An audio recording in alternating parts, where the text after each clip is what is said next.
Halo Romo, selamat pagi. Selamat pagi, Diakon, selamat hari Minggu. Selamat hari Minggu, Romo. Sedang apa Romo? Sepertinya sedang santai-santai. Nah ini loh, ini kan kita masuk bulan Juni nih. Bulan Juni Romo, benar sekali. Seperti biasanya kalau di bulan Juni itu kan bulan Hati Kudus. Betul. Apalagi ini setelah Paskah, itu kita selalu hari pertama setelah Paskah kita sudah mulai sebulan. Kita tahu ya, Paskah itu kan kita kenal mulai Rabu Abu, Minggu Palma, Kamis Putih, Jumat Agung, Paskah. Ternyata tidak berhenti pesta-pesta gereja. Padat Romo ya. Padat, langsung minggu pertamanya itu kerajinan ilahi, kenaikan Tuhan ke surga, turunnya Roh Kudus, kemudian nanti tertunggal Maha Kudus, Kudus dan Hati Kudus Yesus. Sebentar lagi itu Romo ya. Nah itu dan pada Hati Kudus Yesus itu di tempat ini kan Pater Diakon baru datang di Palembang. Di tempat ini, Di sini di rumah retret maksudnya Romo ya. di depan ini, di pelataran ini ya, Oke. selalu dibuat suatu acara yang besar, Oh iya Romo. acara besar, Oh. yaitu Hari Raya Hati Kudus Yesus. Dan sebelum Hari Raya itu sudah diawali oleh banyak kegiatan-kegiatan yang ada di paroki-paroki. Misalnya ada novena, kemudian ada seminar-seminar, kemudian ada yang triduum, bahkan para imam paroki-paroki itu semua saja itu bertukar mimbar. Karena apa? Karena Hati Kudus itu kan devosi gereja, bukan hanya devosi suster tertentu, devosi imam tertentu, devosi kelompok devosan tertentu, tapi itu devosi gereja. Di tempat ini itu selalu hal besar. Tapi tahun ini kita tahu ada COVID-19, pasti tidak ada. Dan memang nggak ada Romo ya untuk Yang tahun ini ya. diputuskan Rumah tidak retret. ada. Yang selama bertahun-tahun ini itu ada, sekarang nggak ada ya. Maka saya sempat tadi ngobrol secara Tuhan hari ini maafkan ya nggak ada yang kita buat seperti biasa. Itu makanya tadi saya merenung ke tempat Itu ya Romo. itu perkembangan. Ya, Bang, dulu bagaimana Romo perkembangannya devosi Hati Kudus itu? Nah, nanti kita akan bicara sejarahnya, tapi yang akhir-akhir ini saja. Saya teringat tulisan teman kita, Romo Joni, Romo Joni SCG, yang sekarang di Amerika. ya, itu pernah menulis begini. Devosi Hati Kudus itu kan berkembang sampai menjadi, boleh dikatakan, devosi yang paling utama. Ya. Sehingga tahun 1960, belum lama, itu seakan-akan menjadi puncak. Bahkan semua devosi itu memuncak, tapi Hati Kudus menjadi seakan-akan mahkota. Nah, lalu nggak tahu kenapa situasi dunia 1966 pun mulai merosot, bahkan mulai banyak. Tapi puji Tuhan, akhirnya para Yesus, para suster-suster, imam-imam Hati Kudus, MSC, semua mulai menggiatkan kembali. Gereja mulai bergerak. Paus 6 menggerakkan kembali. Paus Yohanes Paulus II menggerakkan kembali. Sehingga sekarang itu di Indonesia mulai bergerak. Ya, devosi ini dinaikkan kembali. Kemudian banyak keuskupan-keuskupan dengan caranya sendiri, dengan budayanya sendiri. Oh iya. Plato kan dari Jogja, Iya. tahu di Ganjuran ya. Oh iya, Itu oke, selalu oke, ada oke. dengan caranya sendiri. Setiap Juni Tempat- juga ada acara-acara. Nah, di sana. acara Betul itu sekali. itu mulai bergerak lagi. Iya. Tapi memang tidak sehingar-bingar dulu. Itu. Nah, Romo, boleh saya bertanya satu lagi Romo? Semua devosi itu kan bersumber dari cinta kasih Allah kepada manusia yang memuncak dalam diri Yesus Kristus. Betul, betul. Nah, itu apa Romo hubungannya khususnya kalau dikaitkan dengan Ekaristi Romo? Nah, kita lihat sejarahnya dulu di awal ya. Sejarah awal. Ini mulai panas ini. Kita agak berhenti. Oke Romo, ya agak panas ini Romo. Kita Mari. kanan dulu. Ya, mari Romo. Nah, tadi Frater tanya mengenai hubungannya dengan Ekaristi. Ya Romo. Nah, kita harus lihat mengenai sejarah lahirnya devosi ini. Sebenarnya devosi ini itu sudah lahir jauh. Itu di tahun 1000-an. Itu sudah ada. Sudah dihidupi oleh santo-santa yang sekarang ini kita kenal. Misalnya dari Albertus Agung, Katarina Siena, Franciscus de Sales, kemudian dari Ordo Benediktin, Kartusian, dan sebagainya. Mereka sudah menghidupi itu, bahkan mengajak para umat yang lain untuk menghidupi devosi hati kudus. Nah, tetapi kalau kita mendengarkan kisah mengenai sejarah devosi hati kudus, kan selalu terkait dengan Santa Magdalena Maria. Nah, itu baru sekian ratus kemudian Santa Maria Magdalena. Nah, itu kenapa? Jadi Santa Maria Magdalena Alakum itu kan mendapat pewahyuan dari Yesus. Disitulah Yesus berkata-kata, berdialog dan berbicara, dan itu disaringkan kepada pemikir mengenai kata-kata Yesus.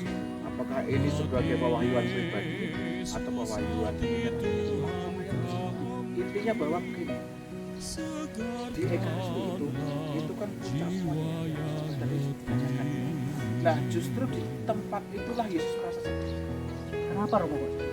Karena seperti kita tahu ya, rasa sakit yang paling besar itu justru ditimbulkan oleh penolakan dan penghinaan orang yang dicintai. Nah, Yesus mencintai manusia habis-habisan, tapi ditolak dengan dinginnya dan acuhnya manusia terhadap Ekaristi. Nah, itulah yang dikembangkan. Lalu setelah ini itu diyakini sebagai suatu pewahyuan bersama, pewahyuan manusia, banyak paus juga mengajak umat untuk juga berdiskusi. Untuk apa? Untuk memulihkan umat dan juga untuk memberikan pemulihan bagi orang-orang yang menyakiti. Itu pertanyaannya, kenapa memakai kata hati? Kenapa Romo? Hati kan manusiawi sekali ya. Nah, hati itu dianggap dalam diri manusia Yesus sebagai pusat segala. Nah, kalau kita kan hati kudus Yesus, kalau bahasa Inggrisnya apa? Heart. Padahal heart itu lebih ke jantung. Intinya sama, bahwa hati itu adalah pusat segala-galanya, pusat kehidupan. Nah, disitulah maka dikatakan bahwa dalam hati Yesus itu terdapat pusat semua kedirian Yesus. Dia putusan-putusannya, kata-katanya, keberanian dia dan jalannya. Itu mengenai sejarahnya, sehingga nanti pada Paus Pius yang ke-11 kalau tidak salah, nah itu menjadikan hati kudus sebagai hari raya. Berikutnya nanti Paus Paulus VI, kemudian Paus Yohanes Paulus II dengan Aruyietis Aquas mulai mengembangkan itu sejarahnya. Nah, kemudian tadi Frater waktu dulu Pertanyaan saya tadi Romo. pertanyaannya, bisa diulang sedikit tadi?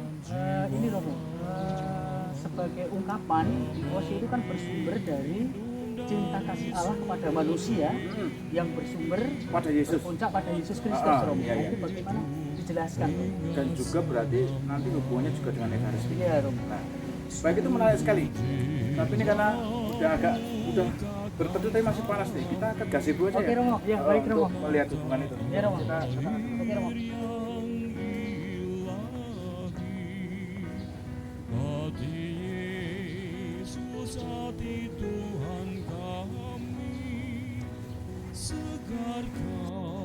Nah, di sini dingin Romo, dingin. Silakan duduk. Iya Romo.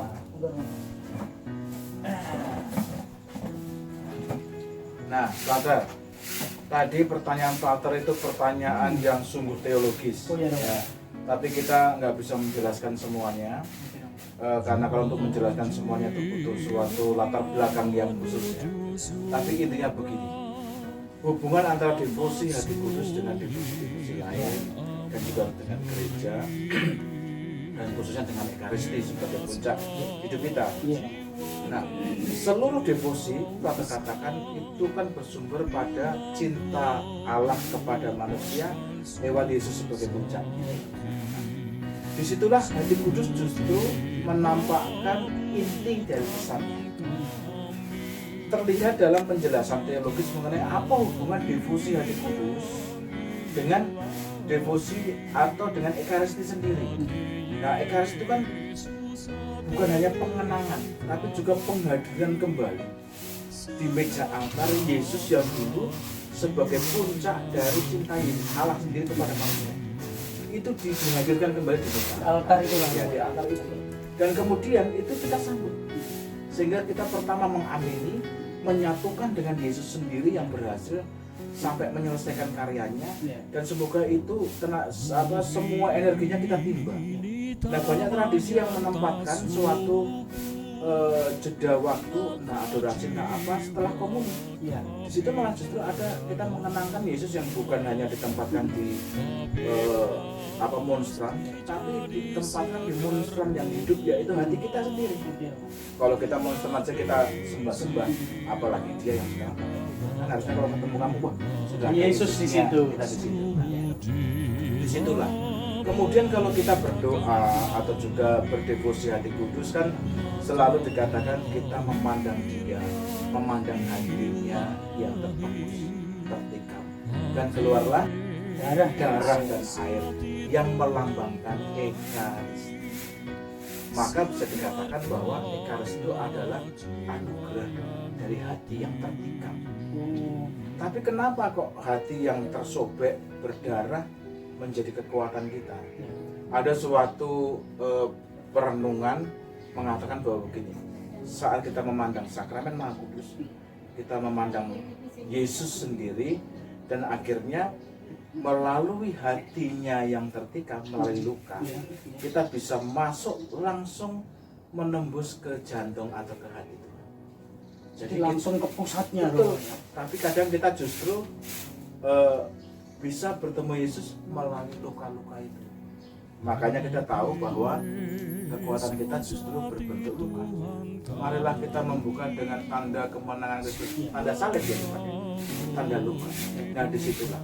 Maka saat kita berdevosi hati kudus, nah itu kemudian persis disitulah kita sedang memperindah Ekaristi itu sendiri. Karena apa? Ekaristi adalah hasil dari lambung yang tertikam dari kata-kata. Nah itu hubungannya dengan Ekaristi dan devosi. Berarti memang sungguh-sungguh ada hubungannya, Romo ya? Iya, ada hubungannya. Ekaristi, devosi hati kudus. Iya, betul. Jadi tidak berdiri sendiri-sendiri. Betul. Semuanya terkait. Terkait. Oke, Romo. Nah, juga mungkin nanti ada pertanyaan begini. Dalam gereja kan Misa Jumat pertama, Romo. nah itu. Jadi Gimana itu, Romo? nanti dihubungkan juga ada adorasi ya, kita sering ya sebagai adorasi, meditasi, ada apa yang kalau malam Jumat pertama 1 jam itu Jam Kudus Ora Iya. Santa Iya. itu kan liturgi dari gereja sendiri. Nah, hubungannya dengan gereja. Nah, Romo, itu yang mungkin masih menjadi pertanyaan, Romo. Nah, nanti sore kita akan ke kapel yang kita punya. Kapel di rumah retret ini? Ya, adorasi abadi 24 jam. Ya. Nanti sore kita ketemu di atas.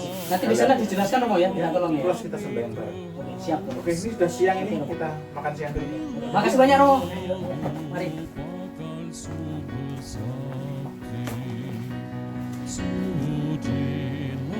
Nah, ini brother. Tempat inilah yang dinamakan sebagai kapel adorasi abadi. Yang tempatnya mungkin satu-satunya yang ada di Palembang. Tempatnya di rumah retret.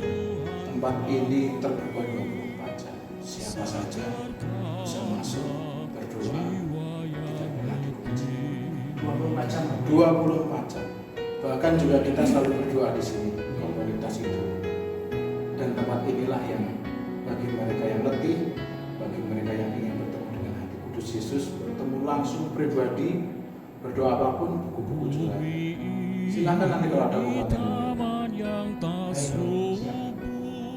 Nah, frater, tadi siang kita sudah banyak ngobrol. Saya lupa tadi frater tanya apa ya tentang saya? Oh, ini Romo. Dalam tradisi gereja itu kan ada yang namanya adorasi Ekaristi ya, Romo.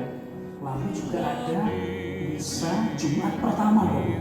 Itu apa hubungannya, Romo? Hubungannya dengan devosi hati kudus ya? Iya, betul sekali. Jadi begini, kan devosi hati kudus itu kan banyak menimba sumber-sumbernya dari pengalaman Santa Maria Margarita Alacoque. Suatu kali Yesus itu pernah pewahyuan kepada Santa Maria Margarita Alacoque. Dia mengatakan begini, seperti kata-katanya, anakku, saya sudah memberikan seluruh hidupku bahkan mati sebagai jaminan cinta kasih untuk manusia. Iya. Tapi apa jawabannya? saya mendapatkan rasa tidak terima kasih dari umat. Yang kedua, mereka menghina sakramen hati kudus. Makanya suatu kali Yesus datang kepada Santa Maria Margareta mengatakan, bangunlah liturgi-liturgi untuk menghormati dan memulihkan dosa-dosa mereka. Jadi kita berdoa salah satunya juga untuk mengadakan pemulihan, reparasi dari itu semua. Pemulihan rumah ya. Pemulihan, itulah hubungannya antara adorasi Ekaristi dan juga devosi hati kudus. Ekaristi itu kan pertemuan yang paling maksimal antara manusia dengan Allahnya. Manusia yang sejak awal tidak pernah taat, sekarang diwakili manusia penuh Yesus yang taat untuk mengadakan pemulihan. Tapi manusia yang di bawah Yesus itu tidak pernah ikut mau itu dan terus-menerus mengadakan pembinaan, maka kita mengadakan reparasi itu, pemulihan itu. Maka dalam tradisi gereja ada adorasi, ada juga visitasi. Misalnya ketika kita lewat suatu gereja, mampir dulu doa sejenak, kemudian membawa segenap keluhan kita, itu visitasi. Dan juga ada jam kudus. Sebentar nggak apa-apa rumah ya tadi? Nggak apa-apa, visitasi. Doa itu kan masalah kualitas. Nah, itu yang penting. Nah, berkaitan dengan ini, salah satunya seperti Frater katakan tadi, ada tradisi Jumat pertama. Misa Jumat pertama. Dalam pewahyuan kepada Santa Maria Margareta Alacoque, Yesus memberikan 12 janji. 12 janji. 12 Apa saja itu loh? Ada 4 yang sering dikatakan. Ya, ada 12. Nah, yang pertama adalah 1. Tuhan akan memberikan pengampunan kepada mereka. Bahkan memberikan indulgensi bagi orang yang bukan sudah meninggal. Menjelang ajarannya pun sudah diberi indulgensi. Kemudian akan memberikan ketenangan kepada jiwa yang lemah dan memberikan penghiburan kepada keluarga-keluarga. Masih ada banyak. Nah, tetapi janji-janji itu khususnya diberikan kepada mereka yang 9 kali berturut-turut mengikuti atau menerima komuni pada saat Jumat pertama. 9 kali. 9 kali semacam novena tiap bulan. Maka tradisi itu yang mulai dibangkitkan. Orang bertanya, 12 janji itu memang akal-akalan atau bagaimana? Ingat bahwa gereja melalui paus menyatakan bahwa devosi dan pewahyuan dari Santa Maria Margareta Alacoque itu adalah benar tanpa penyesalan. Maka kita boleh yakin, dengan kita berdoa, maka kita akan mendapatkan yang kita butuhkan. Tapi jangan lupa, Frater, kalau kita berdoa, bahkan bernovena, kita ingat apa yang ada di kitab Yohanes. Apa itu? Tanpa iman, apapun yang dibuat, bahkan doa, iman kan masalah percaya dan mempercayakan. Nah, percaya kita jelas, gampang berdoa. Mempercayakan diri berarti kembali kepada seperti Yesus. Aku ingin jalan ini berlalu, tapi kehendak-Mu yang terjadi. Penyerahan karena apa? Sebagai orang percaya kita tahu bahwa Yesus yang kita datangi dan kita minta akan memberikan yang terbaik. Mungkin yang kita minta itu baik, tapi bukan yang terbaik. Dan mungkin ketika Yesus itu seakan tidak menjawab, itulah jawabannya. Bahwa dia, aku menyiapkan sesuatu yang lebih baik untuk kamu. Tidak mungkinlah Yesus itu susah payah menciptakan kita, bahkan berani mati untuk kita, hanya untuk disiksa. Tidak mungkin sekali. Dan itu aneh. Mungkin belum saatnya saja Romo ya. Belum saatnya, dan Tuhan pasti semua akan baik pada akhirnya. Nah, kalau belum baik berarti belum berakhir. Sebagai orang yang percaya dan mempercayakan ini, Tuhan, ini adalah doaku, saya serahkan kepadamu karena Engkau pasti memberikan yang terbaik. Doa-doa seluruh hati kudus arahnya ke sana. Dan ada 12 janji. Itu sakramen Maha Kudus. Sebentar lagi kita mau berdoa. Saya mau tanya, kalau Frater mau menceritakannya dari hati yang terdalam dalam doa sebentar lagi kita berdoa. Nanti doa apa yang akan Frater mintakan, yang Amin ya Romo kepada Tuhan Yesus. Anu Romo, saya pengen supaya hati saya dijadikan seperti hati Yesus. Itu yang saya inginkan. Nah, tepat sekali Frater, seperti ada salah satu doa itu menutup semua refrainnya dengan jadikanlah hati kami sebagai hati. Mari kita menghadap kesakralan. Mari kita doa.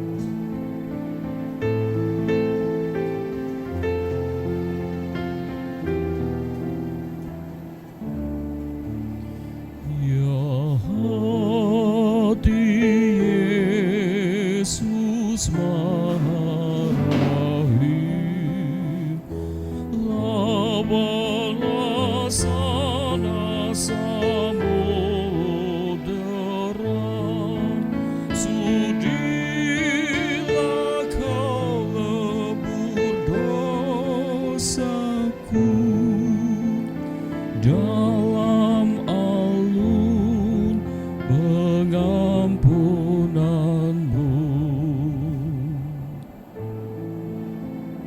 kami menyerahkan dan mempersembahkan diriku, hidup, karya, usaha, serta penderitaanku kepada hati kudus Yesus.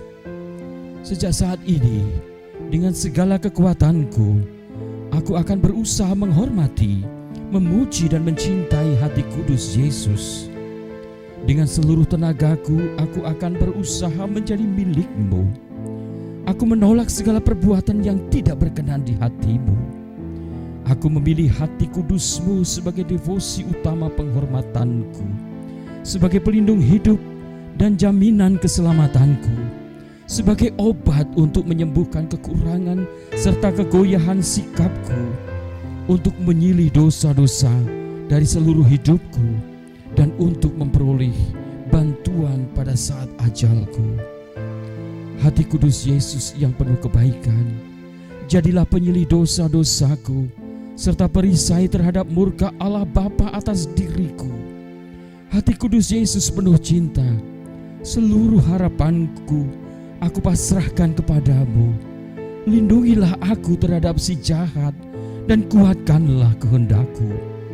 Hancurkanlah di dalam diriku segala sesuatu yang tidak berkenan di hati-Mu dan apa saja yang melawan Dikau.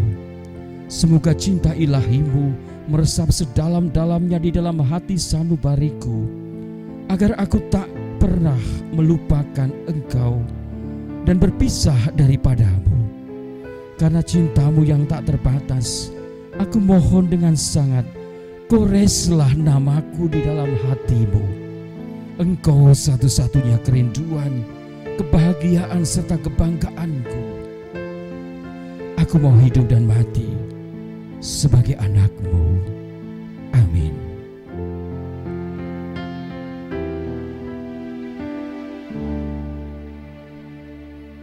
Ya hati Yesus tumpuanku,